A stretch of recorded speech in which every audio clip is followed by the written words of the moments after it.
CPI రాష్ట్ర కార్యవర్గ సభ్యులు తాటిపాక మధు ప్రసంగిస్తూ భూ కబ్జాలు ఇసుక మీద ఉన్నటువంటి శ్రద్ధ రైతులపై లేదని అన్నారు.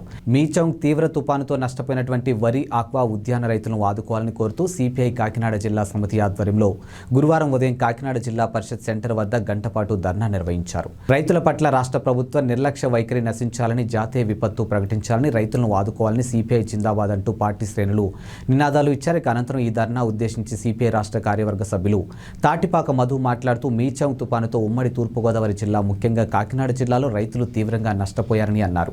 ఇంత జరుగుతున్న జిల్లాలో ఉన్నటువంటి మంత్రులు, ప్రజాప్రతినిధులు కనీస సమీక్ష కూడా చేయలేదని, ధాన్యం కొనుగోలు చేయడంలో తీవ్ర ఆలస్యత్వం చూపిస్తున్నారని, రాష్ట్రంలో సుమారు 20 లక్షల ఎకరాలకు పైగా అపార పంట నష్టం వాటిల్లిందని మధు తెలిపారు. ఇక తుఫాను కరువు నష్టాన్ని జాతీయ విపత్తుగా గుర్తించి రాష్ట్రానికి 1000 కోట్లు ఇవ్వాలని అన్నారు.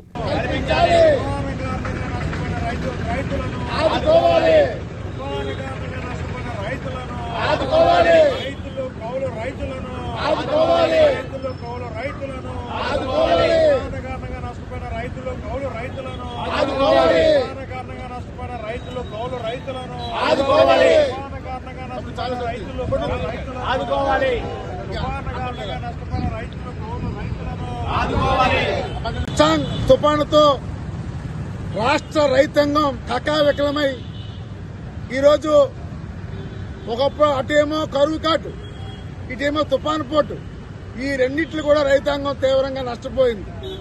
పండగ వేళ చేతికొచ్చిన పంట ఈరోజు చేజేతల రోడ్డు పాలైతే రైతు కన్నీరు మున్నీరుగా విలపిస్తున్నాడు.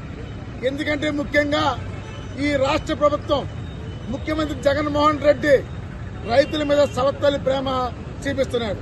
వాతావరణ కేంద్రం గత 2 వారాల ముందే తుఫాను వస్తుంది, రైలు రద్దు చేసి జాగ్రత్త పని చెప్పినా సరే ముఖ్యమంత్రి కదలలేదు.